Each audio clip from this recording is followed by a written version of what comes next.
សួស្តីអ្នកនរគ្នាថ្ងៃនេះគឺខ្ញុំចង់ធ្វើបទបង្ហាញពាក់ព័ន្ធជាមួយពាក្យថាសុខភាពពាក្យថាសុខភាពស្ដាប់មើលទៅវាធម្មតាតែវាមិនធម្មតាដោយតែខ្ញុំសរសេរនៅក្នុងនេះអញ្ចឹង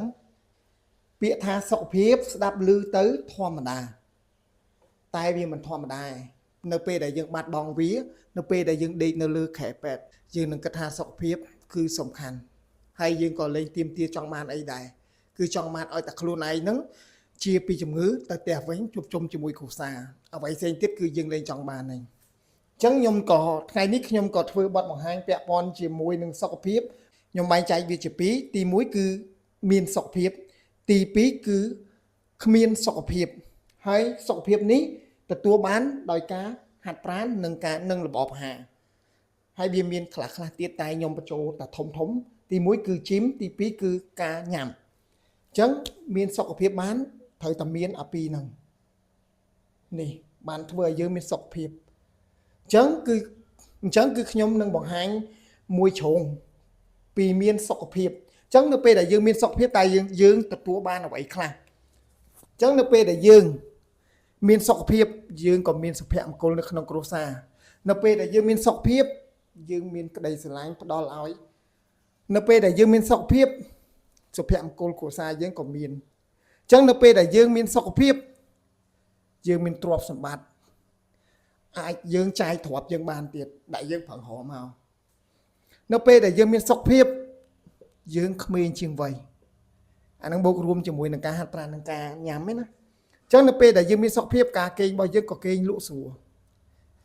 នៅពេលយើងមានសុខភាពល្អនៅពេលដែលយើងមានសុខភាពល្អយើងកាត់ stress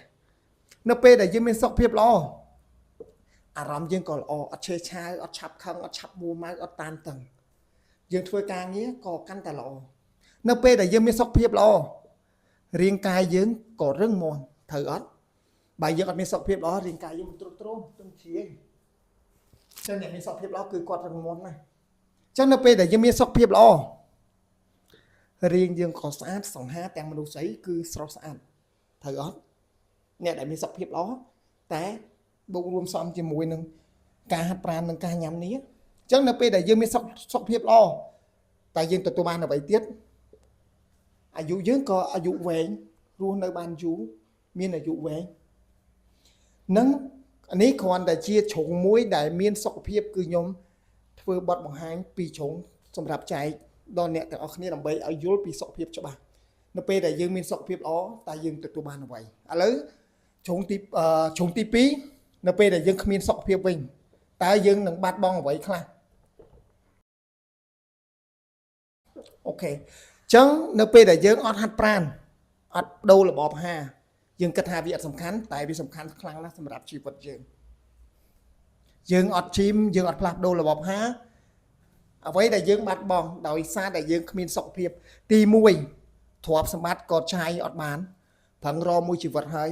ចាយអត់បានមានទ្រព្យតែចាយអត់បានគឺយើងអត់មានសុខភាពល្អទី